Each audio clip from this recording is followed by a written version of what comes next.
ఈ జనవరి 18 ఆదివారం నాడు వచ్చే అమావాస్యకి హిందూ ధర్మంలో చాలా ప్రాముఖ్యత ఉంది. ఈ రోజుని మౌని అమావాస్య లేదా పుష్య అమావాస్య అని పిలుస్తారు. ఈ రోజు చేయాల్సిన పనులు మరియు ఏ రాశి వారు ఎలాంటి పరిహారాలు చేసుకోవాలో ఈ వీడియోలో తెలుసుకుందాం. మౌని అమావాస్య నాడు మౌనం పాటించడం వల్ల విశేష ఫలితాలుంటాయని పురాణాలు చెప్తున్నాయి.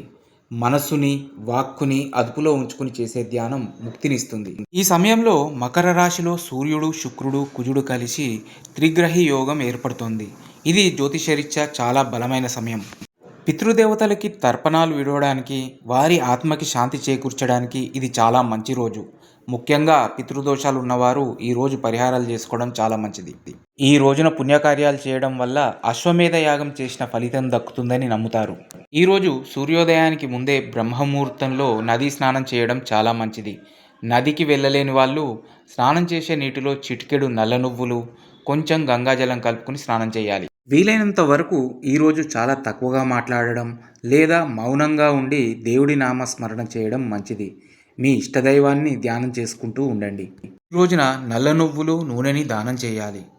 దుప్పట్లు లేదా ఆహారం పేదవారికి దానం చేయడం వల్ల శని దోషాలు తొలగిపోతాయి. ఈరోజు దక్షిణ దిశగా తిరిగి పూర్వీకులకి నీళ్లు వదలడం అంటే తర్పణాలు వదలడం, వారిని స్మరించుకోవడం చాలా ముఖ్యం.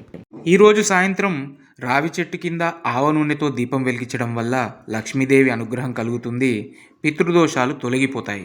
గ్రహాల సంచారం ముఖ్యంగా మకర రాశిలో జరుగుతున్న త్రిగ్రహి యోగం వలన వివిధ రాశులపై ప్రభావం ఇలా ఉంటుంది.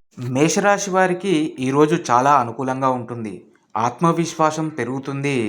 కెరియర్ పరంగా విజయాలు సాధిస్తారు. వీలైతే ఆకుపచ్చ రంగు వస్త్రాలు ధరించడం లేదా పచ్చటి వస్తువులు దానం చేయడం మంచిది. కర్కాటక రాశి వారికి కూడా ఈరోజు శుభప్రదంగా ఉంటుంది. ఆర్థిక ప్రయోజనాలు లేదా కుటుంబ పరంగా సంతోషకరమైన వార్తలు వినే అవకాశం ఉంది. మకర రాశిలోనే గ్రహాల కలయిక జరుగుతోంది కాబట్టి ఈ రాశి వారికి మిశ్రమ ఫలితాలు ఉంటాయి. కోపాన్ని తగ్గించుకుని మౌనంగా ఉండడం మీకు చాలా అవసరం. ఈరోజు సూర్యుడిని ఆరాధించడం మంచిది. మీనరాశి వారు కొంచెం జాగ్రత్తగా ఉండాలి. అనవసరమైన గొడవలకి దూరంగా ఉండి శివుడిని ఆరాధించడం వల్ల మేలు జరుగుతుంది. మిగిలిన రాశుల వారు ఆదివారం వచ్చే అమావాస్య కాబట్టి అందరూ ఆదిత్య హృదయం పఠించడం, సూర్యుడికి అర్ఘ్యం ఇవ్వడం వల్ల ఆరోగ్యం, ఐశ్వర్యం పొందవచ్చు. మరిన్ని అద్భుత విషయాల కోసం ఛానల్ సబ్స్క్రైబ్ చేయండి. జై శ్రీరామ్.